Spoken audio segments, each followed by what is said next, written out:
typically as a trained, change agent, I would basically just start in paper because paper is the most flexible, and then find the tool that sort of could do most of the ideal workflow for the team. But in this case, you really don't have to start in paper because I found that Favro basically does most of what I needed to do. So, we have a roadmap.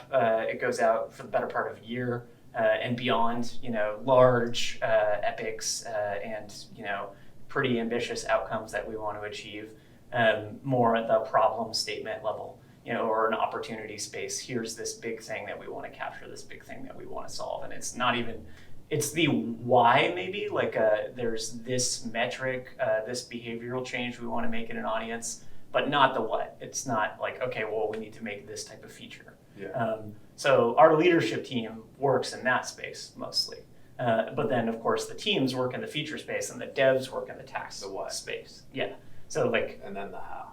Exactly. Yeah, you got it. So why, what, how, right? And so we were looking for a tool that would effectively strategically ladder up through those three levels. And what's really nice is that you can totally do that. I'll spare you the nuances of like how we did it with boards and collections and, tasks living in multiple places. But what's nice is that that's possible. So if you want the 50,000 foot view, you've got it. If you want the 50-foot view, you've got it. And it's all the same data set.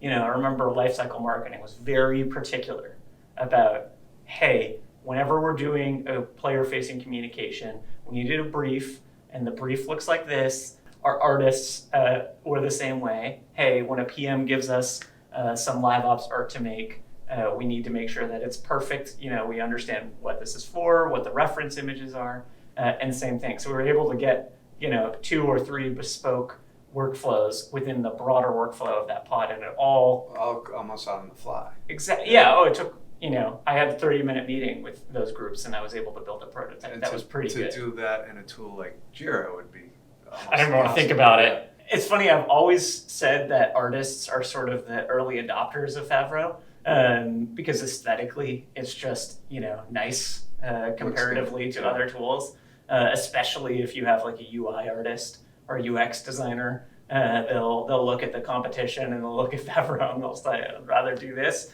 if it's quite all right. But then, you start digging into more of the feature set, how easy it is to customize the fields, to create the type of visualization that you're looking for. You want to do a spreadsheet, Favro can do that. You want to do a Gantt, Favro can do that, right? Lets you work the way you want to work. Exactly.